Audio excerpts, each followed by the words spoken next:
Have you ever wondered why peace seems so distant, even when everything around you appears to be in place? Why is it that no matter how much you try, through people, achievements, or even distractions, your heart still feels restless? Could it be that the peace you are desperately searching for is hidden in the one place you've been avoiding? There is a profound truth that many overlook. The peace your soul longs for is not found in noise, in control, or even in answers. It's found in the presence of God. And the presence of God is not just a feeling, it's a place, a sacred space where silence speaks louder than confusion, and where surrender unlocks what striving never could. You see, we often chase peace like it's a prize to be earned. We think that if we fix every problem, organize every detail, or make everyone happy, then maybe, just maybe, we'll finally feel calm. But true peace, the kind that holds you together when everything else is falling apart, doesn't come from external circumstances. It comes from a person. It comes from Jesus. Isaiah chapter 26 verse 3 says, "You will keep in perfect peace those whose minds are steadfast, because they trust in you." This isn't poetic language. This is a spiritual law. Perfect peace comes when we fix our eyes on the one who is unshakable. But here's the hard question. Have you truly made space for him? Or have you filled your heart with so many other voices that his voice has become distant? This is not to shame you, but to awaken you. Because the peace of God is not far from you. It's near, closer than your next breath. But you must return. Return to the secret place. Return to the quiet room where it's just you and him, not with demands, not with noise, just with a heart that says, "Lord, I need you more than anything else." And I declare this over your life today. Every storm you've been facing will bow to the authority of Christ. Every anxiety, every fear, every inner war will begin to lose strength as you draw near to the presence of the Prince of Peace, because where he is, peace reigns. In this video, I will show you why so many are missing peace, not because God is silent, but because they've stopped listening. We'll explore how to re-enter the presence of God, how to build a life rooted in intimacy, and what the Word of God teaches us about finding stillness in a restless world. Before we go any further, I want you to do something in faith. Write in the comments right now, "My peace is in God's presence," not just as a sentence, but as a declaration. Say it aloud if you can. Let your own spirit hear it and align with it. Also, if you haven't yet, I warmly invite you to subscribe to this channel and turn on notifications, because each message we share here is a tool to strengthen your walk with God and draw you closer to his heart. Leave a like if this word is already speaking to you, and share this message with someone who's been feeling overwhelmed. You may be the vessel God uses to bring peace to someone else's storm. Stay with me until the end of this video, because one of the keys I'll share today could unlock the peace that has been missing from your life for years. So take a deep breath, open your heart, and prepare yourself. Because what you're about to receive might change the way you experience God forever.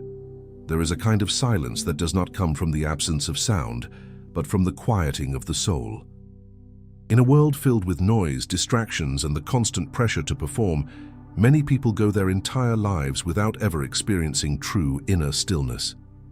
This kind of silence is not empty. It is full of divine presence, full of clarity, and full of truth. It is in this sacred quiet that the voice of God becomes audible. When the heart finally lets go of the chaos it clings to, and the mind stops racing from worry to worry, something holy begins to emerge. God does not shout over the world's noise. He waits patiently for us to draw near, to be still, and to listen. Scripture reminds us in the book of Psalms, chapter 46, verse 10, "Be still and know that I am God." This is not a casual suggestion. It is a divine invitation to peace. The stillness that God calls us to is not passive, but deeply active in its surrender.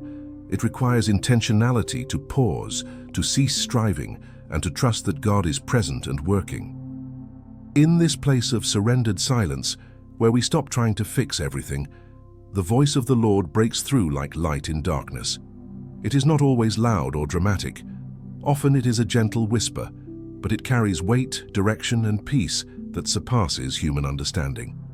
Most people are conditioned to believe that peace will come once problems are resolved, relationships are mended, or finances are stable.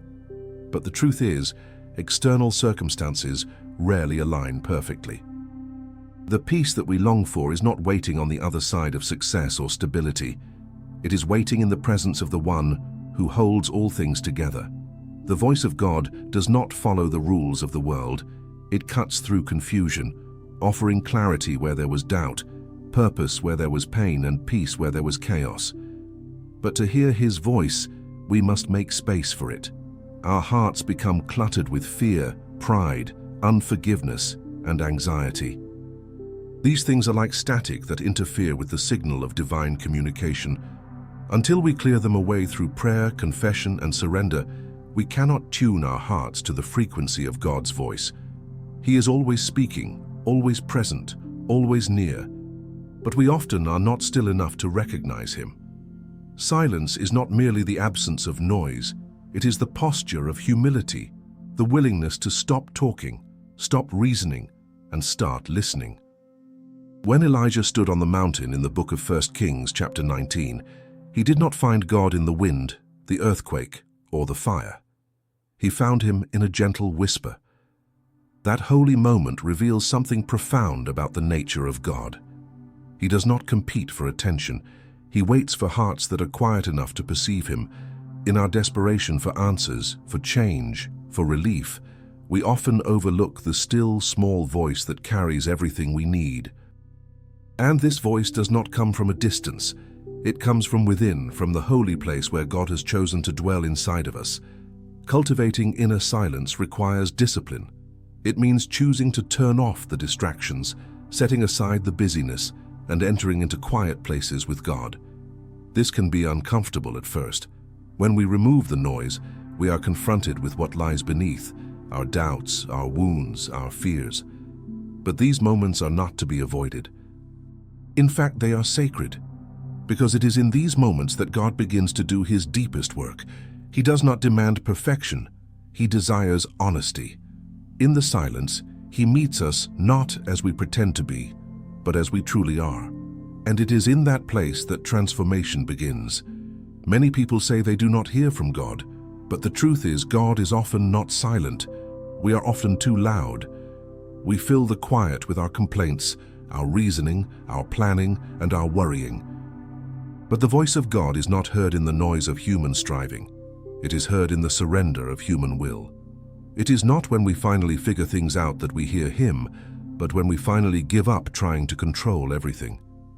In that relinquishment, peace flows like a river, and the guidance of the Lord becomes clear and unmistakable. The presence of God is not reserved for temples or sanctuaries. It is available wherever there is a heart willing to be still.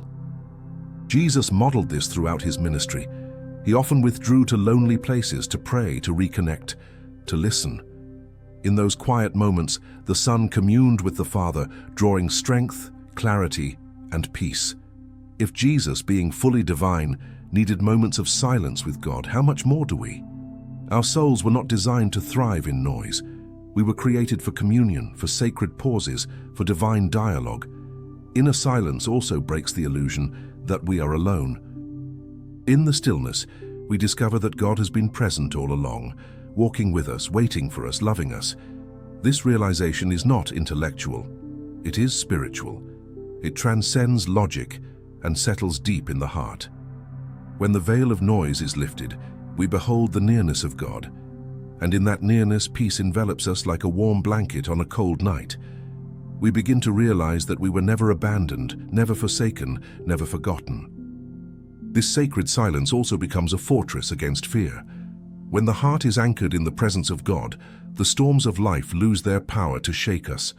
This does not mean we are exempt from pain or difficulty, but it means we are no longer slaves to fear. The voice of God becomes our compass, and His presence becomes our security. We stop reacting to circumstances and start responding to the Spirit. That shift changes everything. Peace is not found in answers. It is found in presence. The world tells us to seek peace through achievements, relationships, and possessions, but those things fade. The presence of God, does not. It is eternal, unchanging, and available to all who seek it. The pursuit of silence with God is not a luxury, it is a necessity. It is in that quiet communion that our identity is affirmed, our wounds are healed, and our direction is clarified. As we begin to prioritize inner silence, our lives take on a new rhythm. We become less reactive, more discerning. We start to live from a place of rest, not striving. This does not mean we do less, but that we do everything from a place of peace. Our words carry more weight, our prayers carry more power, and our hearts carry more joy. We become conduits of the peace we have received. We are no longer desperate to be heard, because we have been heard by God. In a culture that glorifies noise and busyness, choosing silence is revolutionary. It is a declaration that our hope is not in productivity, but in presence. It is a return to what we were created for, intimacy with our Creator. The world may not understand it, it may even resist it, but those who have tasted the peace of God's presence know that nothing else satisfies. No success, no relationship, no recognition can compare. So the question is not whether God is speaking, but whether we are still enough to listen. Are we willing to shut off the noise, to quiet our minds, to enter into the sacred silence where the voice of God dwells? The peace you are looking for is not out there. It is in Him, and He is closer than your next breath. The inner silence that reveals His voice is not far from you. It is waiting for you to slow down, to surrender, and to be still. In that stillness, you will find not only His voice, but His heart. And in His heart, you will find peace. In the middle of life's storms, when the winds of uncertainty blow and the waves of fear rise, the human heart instinctively searches for shelter. We seek refuge in relationships, routines, achievements, or even temporary escapes, hoping they will protect us from the emotional and spiritual weight we carry. But none of these earthly solutions have the power to quiet the soul like the presence of God. His presence is not merely comforting, it is a fortress. It is a strong tower, a shield, and a safe haven where fear dissolves and hope is reborn. The book of Psalms, chapter 46, verse 1, declares with authority and assurance, God is our refuge and strength, a very present help in trouble. This truth is not poetic exaggeration. It is spiritual reality for those who have learned to hide in Him. Trouble does not knock before it enters. It comes unexpectedly, bringing with it confusion, anxiety, loss, betrayal, illness, or despair. No one is exempt from it, and no amount of planning can prevent it entirely. Yet the promise of God is not that we will avoid trouble, but that we will never face it alone. His presence walks with us through the fire, stands with us in the storm, and fights for us in the valley. When we remember that He is not distant but intimately near, a shift happens within us. The problem may still be present, but peace rises because we are not alone. His presence is not a concept, it is a reality that breathes life into weary souls. Throughout the Bible, we see men and women of faith turn to God's presence as their ultimate refuge. When David was pursued by Saul, hiding in caves and fearing for his life, it was not weapons or allies that gave him peace, it was worship and the presence of God. He wrote songs in the darkness that declared the goodness of God even when his circumstances suggested otherwise. In the book of Psalms, chapter 34, verse 18, he proclaimed, "The Lord is near to the brokenhearted and saves the crushed in spirit."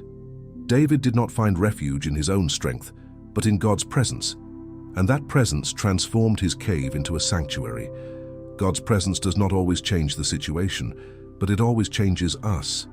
It reorients our perspective, reminding us of who He is, sovereign, faithful, loving, and good. When we feel abandoned, His presence reminds us we are chosen. When we feel weak, His nearness reminds us we are strengthened. When we feel lost, His Spirit gently leads us back to truth. The refuge He offers is not only a place of protection, but a place of restoration. In Him we are reminded of our identity, our purpose, and our worth. Too often, in our moments of trouble, we turn inward or outward before we turn upward. We analyze, strategize, or socialize, all in an attempt to manage the chaos. But the peace we long for will not come from understanding the storm or controlling the outcome. It will come from resting in the one who has power over the storm. When the disciples were caught in a violent tempest, panicked and fearing for their lives, they found Jesus asleep in the boat. Not because he didn't care, but because he was not afraid. His peace was anchored in perfect trust. And when he rose and spoke, "Peace, be still," the winds obeyed. This same Jesus now dwells within those who believe, offering that same peace in every trial. There is a kind of peace that is not dependent on the absence of trouble, but on the presence of God.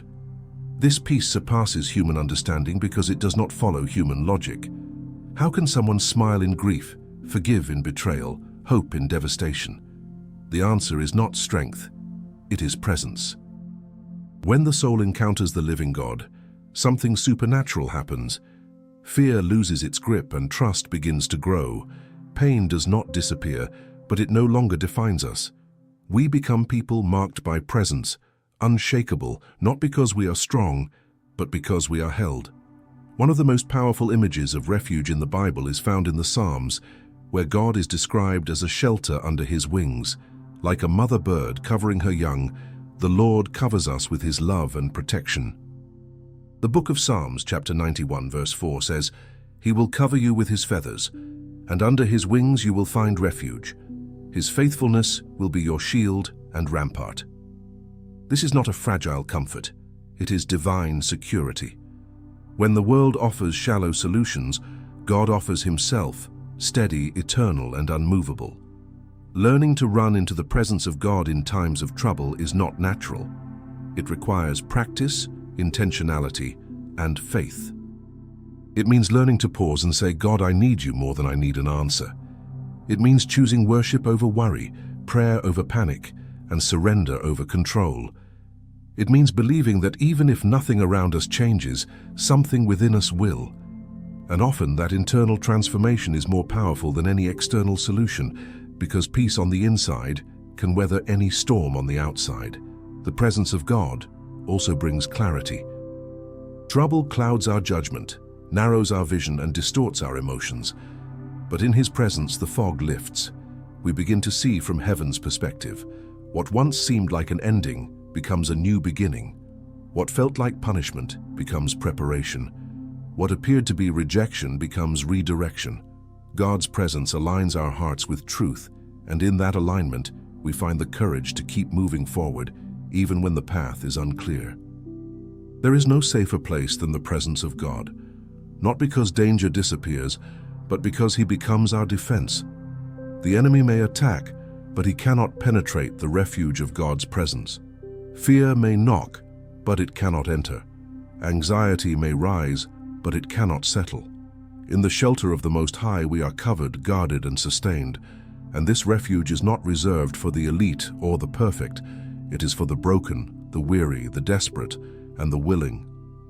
All who call on the name of the Lord will be saved. Jesus did not promise a life without trouble.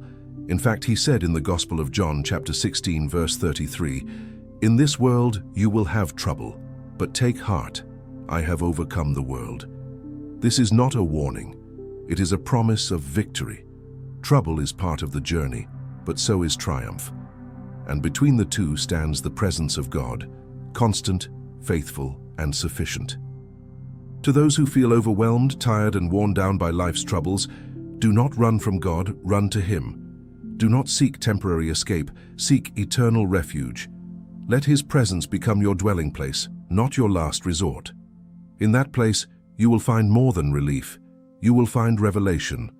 You will discover that peace is not a destination, but a person. And that person is with you now, offering not only shelter, but himself. In times of trouble, the heart longs for safety. But the truest safety is not found in the absence of pain. It is found in the nearness of God. His presence surrounds you, fights for you, and lifts you. The storm may rage, but it cannot drown you. The battle may be fierce, but it cannot defeat you. Because in him you are more than a survivor. You are secure, steadfast, and sheltered. You are home. The presence of God is not far. It is as close as your next breath, as near as your whispered prayer. He is the refuge you have been seeking, the shelter your heart has been crying out for. In Him, trouble does not define you, His presence does. And in that presence, you will find peace that no circumstance can steal. So draw near, rest deeply, and remember, your refuge is not a place. Your refuge is a person, and He is with you. There are moments in life when everything we have built begins to collapse. The relationships we thought would never break fall apart. The dreams we pursued with passion dissolve into disappointment. The stability we depended on, health, finances, plans, suddenly becomes unstable. In these seasons, the human soul is brought face to face with a profound reality. Everything in this world is temporary and fragile, and yet in the midst of that collapse, there is something that does not shatter. There is a peace that remains.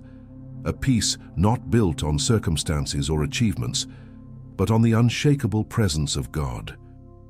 It is a peace that surpasses understanding, because it stands tall when everything else falls. In the book of Philippians, chapter 4, verse 7, the Word of God speaks a promise that becomes more real in the darkest moments. And the peace of God, which transcends all understanding, will guard your hearts and your minds in Christ Jesus. This peace is not logical. It is not the result of resolution, but the result of revelation. The revelation that Jesus is still King, still present, still in control, even when our world feels out of control. His peace is not the absence of trouble, but the assurance of His presence within the trouble. It does not deny pain, but it declares that pain does not have the final word. Many people live under the illusion that if they do everything right, they will be shielded from failure. But the reality is that failure touches all, the righteous and the unrighteous, the wise and the foolish, the strong and the weak. The difference is not in who falls, but in who finds peace in the falling. Those who have rooted their hearts in the presence of God discover that when all else is stripped away, what remains is not despair but divine peace. This peace becomes a sanctuary, a holy stillness in the middle of life's loudest chaos. When everything fails, our hearts are tempted to interpret the failure as abandonment. But God's faithfulness is not proven in our success, it is proven in our suffering. When Job lost everything, from his wealth to his family to his health, he did not find comfort in answers. He found it in the presence of God. After all the arguments and accusations, it was not explanation that restored Job's soul. It was the encounter with the living God. In the end, Job declared in chapter 42, verse 5, "My ears had heard of you, but now my eyes have seen you." Failure gave way to revelation. Brokenness gave way to intimacy. The peace that remains when all else fails is forged not in ease, but in experience. It is the peace of the one who has walked through the valley of the shadow of death and discovered that God walks there too. It is the peace of the one who has watched dreams die and yet felt a deeper purpose rising in the ashes. It is the peace that says, even if I have nothing left, I still have God, and having Him is enough. This peace is not poetic fantasy. It is the testimony of those who have suffered much and yet stand with eyes full of light, not because they avoided the fire, but because they found God inside it. There is a quiet strength in the heart that has learned to trust God when there is no visible reason to do so. This trust is not blind optimism. It is deep faith rooted in the character of God. It is the belief that even in the silence He is speaking, even in the stillness He is working, even in the ruins He is rebuilding. When everything fails, the enemy whispers that it is the end, but peace rises to declare that with God, failure is never final. It is often the soil where new life begins, the stage where grace is revealed, and the path that leads to greater glory. The world offers conditional peace, peace that comes through comfort, success, and control. But these conditions are easily broken. One diagnosis, one betrayal, one crisis, and that peace vanishes. The peace of God, however, is unconditional. It does not depend on circumstances, but on covenant. It is anchored not in what is happening around us, but in who is living within us. This peace guards us, not like a fragile shield, but like a mighty warrior standing between our hearts and despair. When the disciples were in the boat and the storm came upon them, they were terrified. But Jesus, the Prince of Peace, stood and rebuked the storm. That story is not just about Jesus calming external winds. It is about his power to calm internal ones. The same voice that silenced the sea still speaks today. And sometimes he does not calm the storm outside because he is calming the storm inside. That peace becomes our anchor. It holds us when we feel like drifting. It sustains us when everything feels lost. There are seasons when you will feel like your prayers are unanswered, your faith is weak, and your hope is fading. In those moments, remember, God is not measuring your worth by your strength. He is present, even in your weakness. His peace does not depend on your performance. It is a gift of grace. It is available in your tears, in your silence, in your surrender. When you have nothing left to give, peace comes not because of what you offer, but because of who God is. The peace that remains when everything fails teaches us to live differently. We stop chasing the illusion of perfect circumstances and start pursuing perfect communion. We stop fearing failure because we know it cannot separate us from God's love. The book of Romans, chapter 8, verse 39, assures us that neither height nor depth nor anything else in all creation will be able to separate us from the love of God. That love is where peace flows from. That love is what remains when all else is gone. It is in our weakest moments that God's peace often shines the brightest, not because the situation has improved, but because our dependence on Him has deepened. We begin to see how temporary the world's treasures are and how eternal His presence is. We stop asking for easy paths and start asking for steady hearts. We stop looking for quick fixes and start leaning into quiet faith. And in that space, peace becomes more than a feeling. It becomes a foundation. The kind of peace that remains when everything else fails is not taught in theory. It is learned in surrender. It is born in the secret place, cultivated in trials, and manifested in worship. When we choose to worship through our wounds, trust through our trials, and remain in His presence despite our pain, we become carriers of a peace that cannot be shaken. We become testimonies of divine strength, living proof that God is enough. Do not be afraid when things fall apart. Let them fall if they must. What is built on sand must collapse so that what is built on the rock can rise. Let the losses lead you deeper. Let the silence draw you nearer. Let the breaking open the door to blessings, because when everything else fails and only God remains, that is where true peace is found. Not the kind that fades, but the kind that carries you through fire and water. The kind that whispers, "You are still mine, and I am still here." You may be walking through a season of loss right now. Maybe you are surrounded by questions with no answers, pain with no explanation, and days with no clarity. But even here, even now, peace is not far. It is near. It is present. It is alive in the Spirit of the living God who dwells in you. His peace is not shaken by your circumstances. It is not moved by your failures. It is eternal, unchanging, and fiercely faithful. Let that peace hold you. Let it remind you that when all else fails, God does not. And in Him, peace will always remain.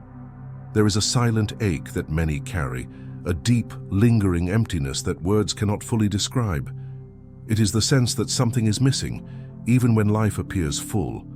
This emptiness is not always loud.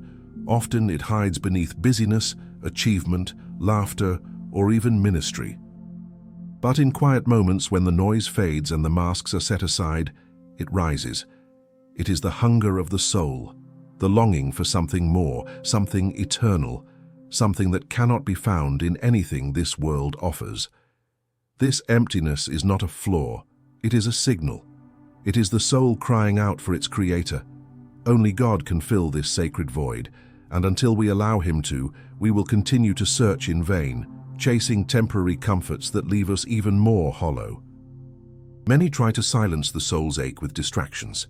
They pursue success, believing that recognition will satisfy. They chase relationships, hoping love will complete them. They indulge in pleasures, thinking comfort will heal them.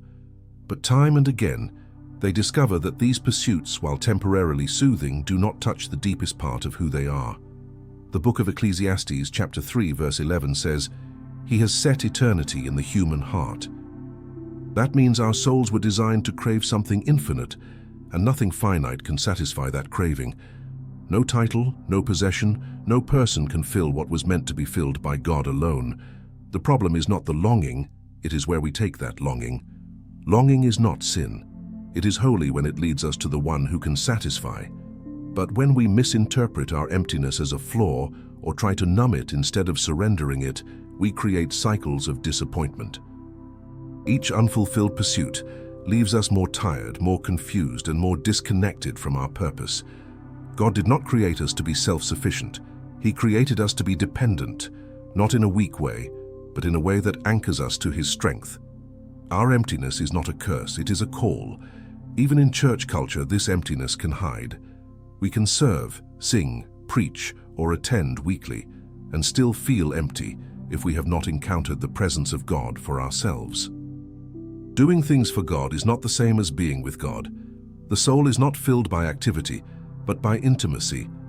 Only time in His presence, only communion with His Spirit, only surrender to His love can truly satisfy.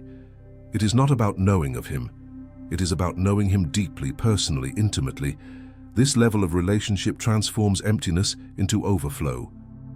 When Jesus encountered the Samaritan woman at the well in the Gospel of John, chapter 4, He saw not only her physical thirst, but her soul's thirst. She had tried to fill her emptiness through relationships, yet remained unsatisfied. Jesus told her, "Whoever drinks the water I give them will never thirst." This was not about physical water, it was about the living water of the Spirit, the only source capable of quenching the soul's deep thirst. Her story is our story. We all have wells we run to, hoping they will satisfy. But until we draw from the well of God's presence, we remain thirsty. God is not just a healer of brokenness, He is the fulfiller of emptiness. He does not just patch up wounds, He fills voids. He does not just restore what was lost, He becomes what was missing. His presence does not decorate the soul, it completes it. This is why people who encounter Him deeply often say they feel whole for the first time. The emptiness is replaced by fullness, and not because life becomes perfect, but because they are no longer searching in the wrong places. They have found what their heart was made for. The peace that comes from being filled with God cannot be manufactured. It is not a result of positive thinking or emotional experiences. It is the fruit of abiding, of living connected to the vine. In the Gospel of John, chapter 15, Jesus says, "Remain in me, as I also remain in you." This is not just a poetic metaphor, it is a spiritual instruction. We remain in Him through worship, through prayer, through meditating on His word, and through obedience. As we do, He fills us again and again, because He is not a one-time experience, He is our daily bread. The danger of spiritual emptiness is that it can lead to spiritual numbness. When we ignore the soul's ache long enough, we begin to accept it as normal. We function, but we no longer feel. We move, but we are not moved. This is not how God designed us to live. He created us to be alive, not just physically, but spiritually. His presence awakens us, softens us, renews us. Where there was once numbness, He brings sensitivity. Where there was once fatigue, He brings fire. His Spirit revives our dry bones and breathes new life into every weary corner. Sometimes God allows the emptiness to grow so that our hunger for Him deepens. In His mercy, He removes the illusion of satisfaction from lesser things. He lets the wells run dry, not to punish us, but to point us back to the true source. This is grace. It is grace when the job does not fulfill, when the relationship disappoints, when the plans fall through, because it reminds us that we were made for more. We were made for Him. And He never fails to fill what is offered to Him with open hands and a surrendered heart. The journey from emptiness to fullness often begins with honesty. We must be willing to admit that we are not okay, that we are tired, that we are searching. God is not intimidated by our confession. In fact, He draws near to the broken and contrite. The book of Psalms, chapter 51, verse 17 says, "A broken and contrite heart, O God, you will not despise." Our emptiness does not disqualify us. It qualifies us for a divine encounter. God meets us not at the point of our perfection, but at the point of our need. Filling the soul is not a one-time event. It is a lifestyle of continual seeking and receiving. As we spend time in His presence, we are filled. As we worship in the secret place, we are renewed. As we pour out our hearts in prayer, He pours in His peace. And the more we experience His fullness, the less appealing the world's substitutes become. We begin to discern the difference between momentary relief and lasting peace. We become addicted not to escape, but to encounter. The fullness of God does not mean a life without hardship. It means a life with unshakable joy in the midst of hardship. It means that even when everything else is stripped away, we still carry within us a well that never runs dry. We carry peace, we carry purpose, we carry presence. This is the inheritance of those who dwell in intimacy with the Father. Their souls are not empty vessels, but overflowing rivers. God does not just want to fill part of you. He wants to fill all of you. Every room of your heart, every shadowed corner, every wounded space. He wants to inhabit, not visit. He wants to abide, not pass through. This level of intimacy requires surrender. But what you surrender in emptiness, He returns in fullness. What you release in brokenness, He rebuilds in beauty. What you confess in honesty, He covers in grace. So many are walking around with full hands, but empty hearts. Full calendars, but empty souls. Full lives, but empty spirits. But God is calling us to a different way, a way of fullness that comes from His presence, not from performance. A life that flows from the inside out, not the outside in. A life rooted in communion, not consumption. And this life is available right here, right now. You do not have to live with emptiness.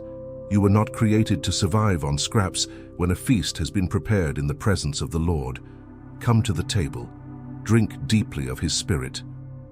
Let Him fill every longing, heal every wound, silence every fear. The emptiness you feel is not your enemy. It is your invitation. An invitation to the only one who can truly satisfy. His name is Jesus, and in Him you will be full. There are sacred moments in life that do not come dressed in joy or clarity, but in tears. These moments, though heavy with sorrow, are not void of holiness. They carry a depth that shallow seasons cannot offer. In them, the soul is stripped of all pretense, and what remains is raw, honest, and desperate. It is between the tears and the prayers, in the fragile space between pain and surrender, that true peace is born. This peace does not deny suffering. It emerges from within it. It is not the absence of weeping, but the presence of God in the midst of weeping that produces peace that lasts. Tears are not signs of weakness. They are signs of humanity. Jesus Himself wept.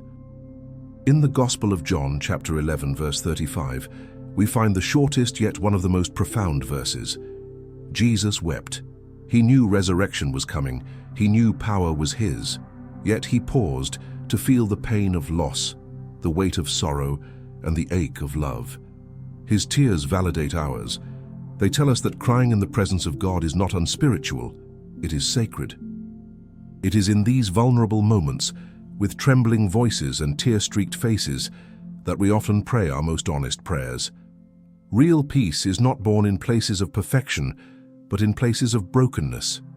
It grows where hearts have been shattered, where dreams have died, and where surrender has been the only option left. It is between the sobs that the Spirit whispers. It is under the weight of sorrow that the Father wraps His arms around us. It is when we can no longer pretend that we are strong, that His strength begins to rise in us. True peace is not manufactured. It is received in the furnace of affliction and in the quiet of surrendered prayer. In moments of despair, we often ask, "Where is God?" But the truth is, He is never closer than when we cry. The book of Psalms, chapter 56, verse 8 says, "You keep track of all my sorrows. You have collected all my tears in your bottle. You have recorded each one in your book." This is not poetic metaphor alone. It is divine revelation. God does not waste a single tear. Each one is seen, valued, and remembered. He does not rush us through our grief, but walks with us through it. And in doing so, He births a peace that cannot be taken away. There is a difference between peace that is learned and peace that is lived. Learned peace can be explained. Lived peace is felt. It is forged in the crucible of experience, in the quiet agony of night spent crying out, in the gentle presence that comes when no one else can understand. Lived peace becomes a companion, not just a concept. It moves with us through valleys and over mountains, reminding us that we are not alone and that our prayers, however broken, have been heard. The prayer of a heart that has run out of words is still powerful. Groans, sighs, and even silence, when offered to God, become intercession. The book of Romans, chapter 8, verse 26 tells us, "The Spirit helps us in our weakness. We do not know what we ought to pray for, but the Spirit Himself intercedes for us through wordless groans." This means that even when we cannot articulate our pain, heaven understands. Even when we cannot form a sentence, the Spirit translates our cries into a language that reaches the Father's heart. Peace born in tears is not fragile. It is fierce. It knows what it costs to believe again. It has wrestled with doubt and chosen to trust anyway. It has faced heartbreak and still chosen to pray. This kind of peace is not easily shaken because it has stood in the fire and come out alive. It is not naive. It is resilient. It does not avoid pain.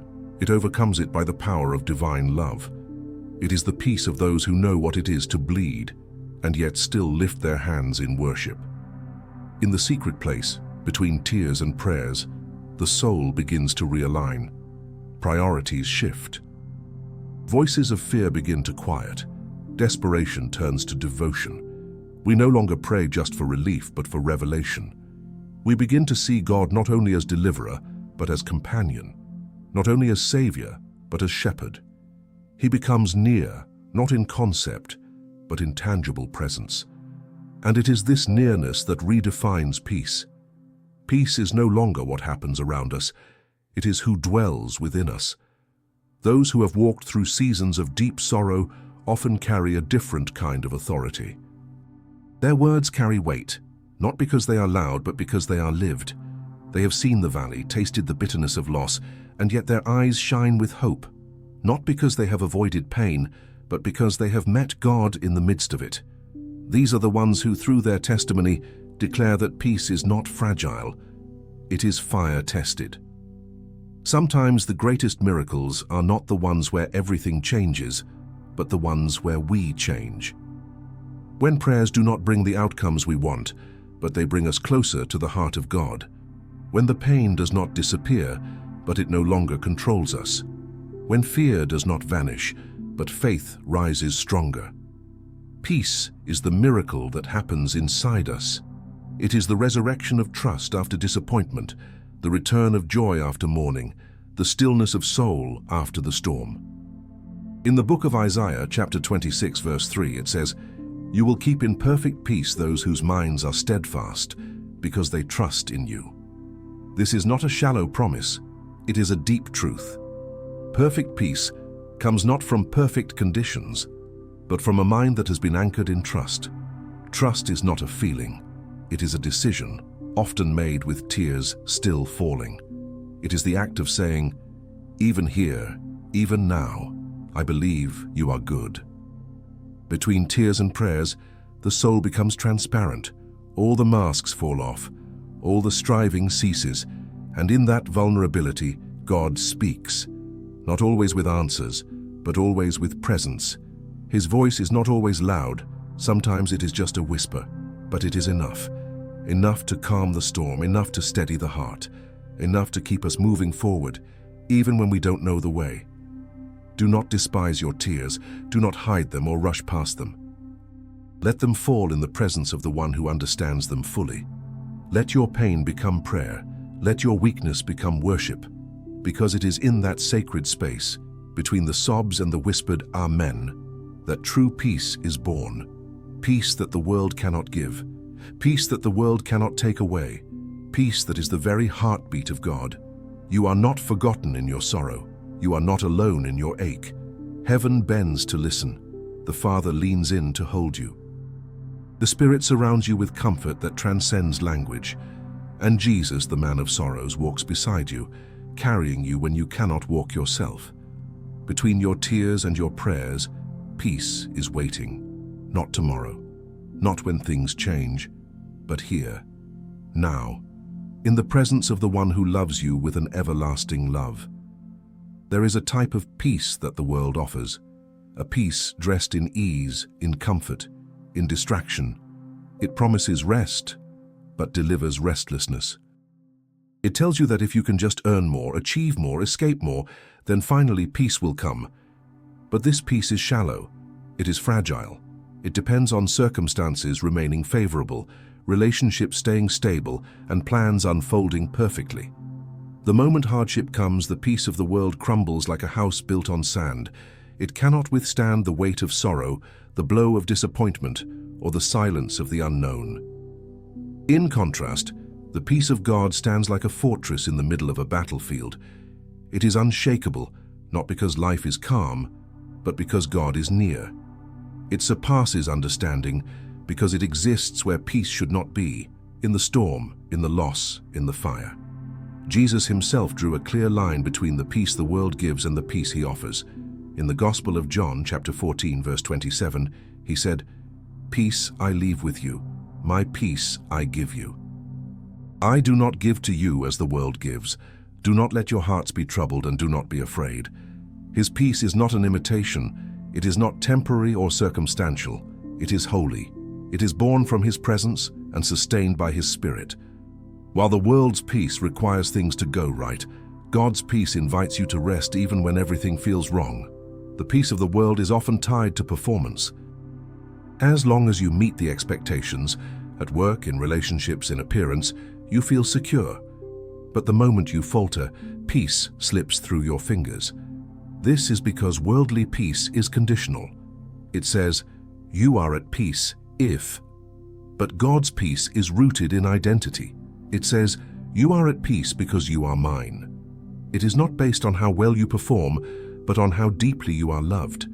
And that love never changes, even when everything else does. Another mark of false peace is avoidance. The world teaches us to escape pain, to silence discomfort, to numb ourselves through entertainment, substances, or endless busyness. But avoidance is not healing. It is delay. It might buy you a moment of distraction, but it will not give you lasting rest. God's peace does not require denial. It invites confrontation. It meets you in your brokenness, sits with you in your grief, and walks with you through your questions. It does not rush your healing, but it does restore your hope. There is a reason why so many people today appear successful but are internally exhausted. They have followed the world's formula for peace and found it lacking. They have built lives that look beautiful on the outside but are hollow within. The pursuit of false peace leads to anxiety because it is peace that must be maintained by effort. True peace, the kind Jesus gives, flows from surrender. It is not achieved, it is received. It comes not from control but from trust. The peace that surpasses understanding does not make sense to the natural mind. It is not logical. It is not always visible, but it is real. It is felt in the quiet strength of a widow who still worships. It is heard in the steady voice of a man who just lost his job but still proclaims God's goodness. It is seen in the calm eyes of a mother praying over a sick child, not because everything is okay, but because she knows who holds her. This peace is supernatural, and it is available to all who dwell in the presence of the Lord. In the book of Philippians, chapter 4, verses 6 and 7, the Apostle Paul writes, "Do not be anxious about anything, but in every situation, by prayer and petition with thanksgiving, present your requests to God. And the peace of God, which surpasses all understanding, will guard your hearts and your minds in Christ Jesus." This is not wishful thinking. It is a promise. A divine transaction takes place when we release anxiety and receive peace. It is not that circumstances immediately change, it is that our posture in those circumstances is transformed. True peace is not passive, it is powerful. It guards, it protects. It stands at the door of your heart and your mind and says to fear, "You cannot come in here."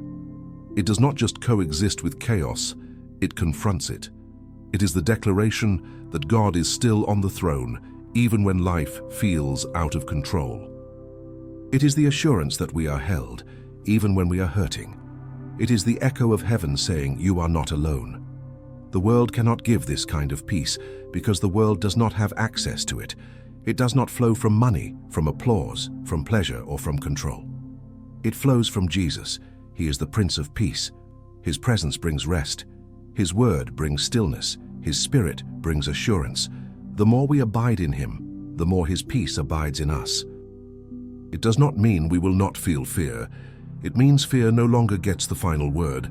Sometimes we settle for counterfeit peace because we are afraid of what it will cost to receive the real thing. We are afraid to surrender control, to let go of our plans, to confront our wounds. But the peace of God is not something you add to your life. It is something that becomes the foundation of your life. And it can only come when everything else is laid down. It is costly, not because we pay for it, but because it requires our full surrender. The beauty of God's peace is that it transforms the places we dwell. It changes the atmosphere of our hearts and our homes. It brings calm to our conversations, gentleness to our responses, and grace to our decisions. People begin to notice that we carry something different, not stress, not pressure, not pretense, but peace, and this peace becomes a witness. It speaks of a God who is present, powerful, and deeply personal.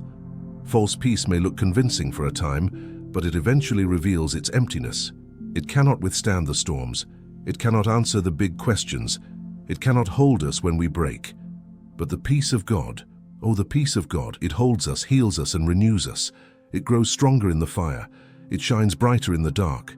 It becomes our song in the night and our anchor in the deep. Peace that surpasses understanding does not eliminate the waves. It gives us the courage to walk on them. It does not remove the valley.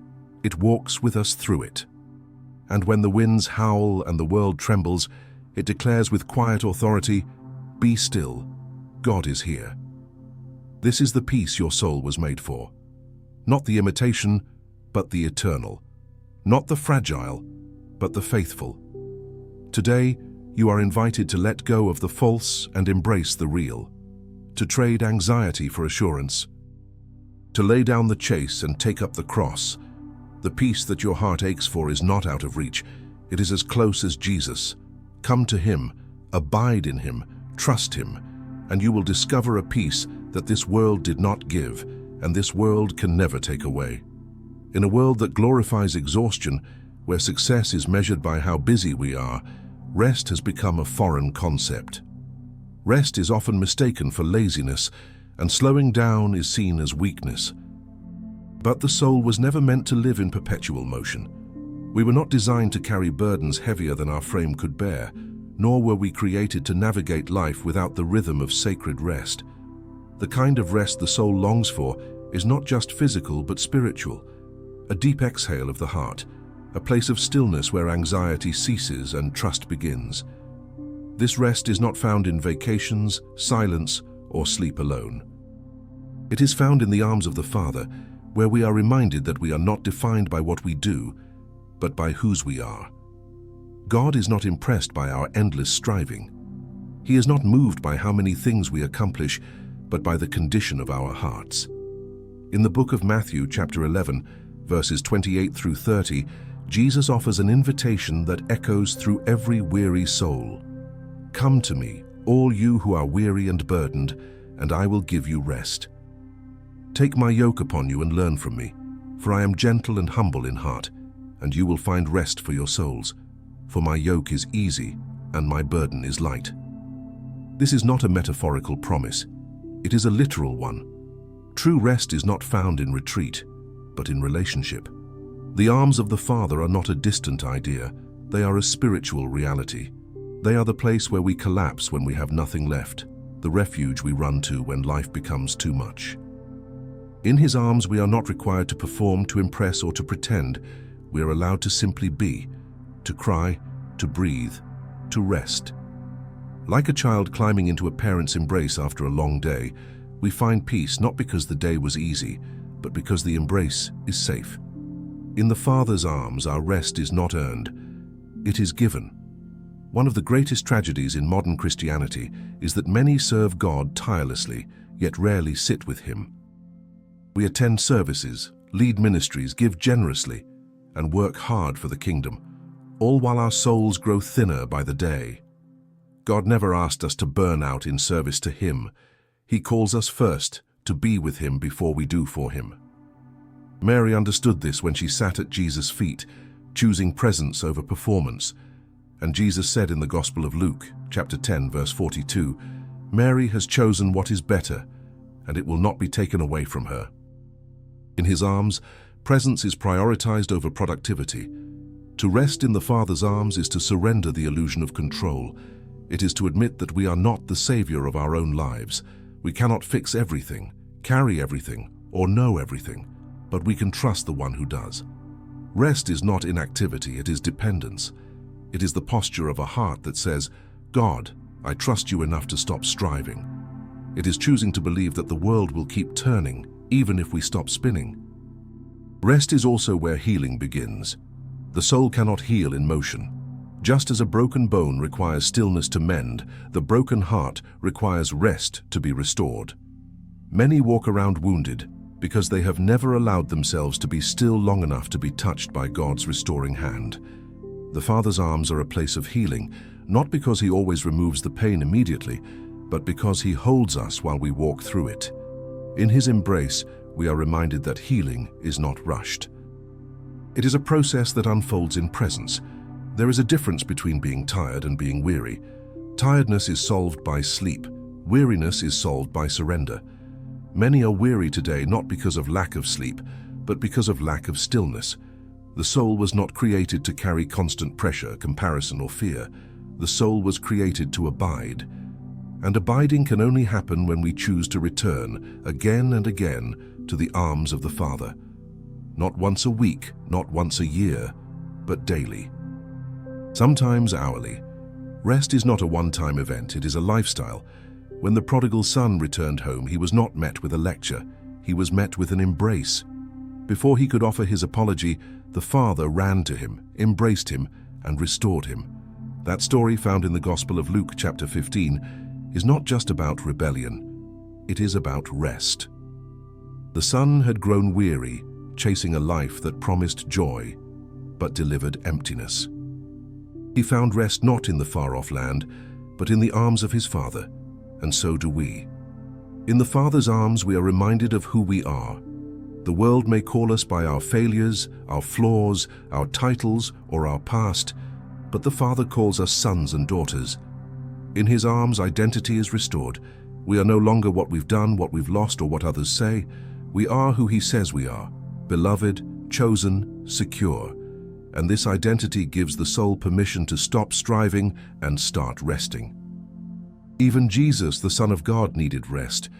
He withdrew to lonely places to pray, to be refreshed, and to connect with the Father. If the Savior of the world needed rest, how much more do we? Rest is not a reward for hard work. It is a requirement for spiritual health. It is not selfish. It is sacred. It is not a pause in the mission. It is part of the mission. In stillness, we hear His voice. In quietness, we feel His peace. Some are afraid to rest because they fear what they will feel if they slow down. But rest is not avoidance. It is encounter. It is in rest that God meets us, heals us, and speaks to us. He does not rush us through the process. He sits with us in it. His arms do not push us to move faster. They invite us to be held longer. He does not love a future version of you. He loves you now, as you are, in your weakness, your fatigue, your confusion, right now. The rhythm of heaven is not chaos, it is peace. It is the steady heartbeat of the Father, calling His children back to the place where striving ends and abiding begins. In His arms, we find the kind of rest that restores strength, renews hope, and rekindles joy.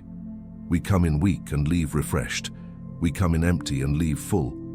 Not because our circumstances change, but because we do. If your soul is tired, if your heart is heavy, if your mind is racing, the arms of the Father are open. Not later, not when you have it all together, now. Come as you are. Lay down the weight. Breathe. Let His love wrap around you like a blanket on a cold night. Let His presence be your peace. Let His arms be your home. Rest is not a luxury for the spiritual elite. It is a necessity for every child of God. You were not made to run on empty. You were not created to survive life.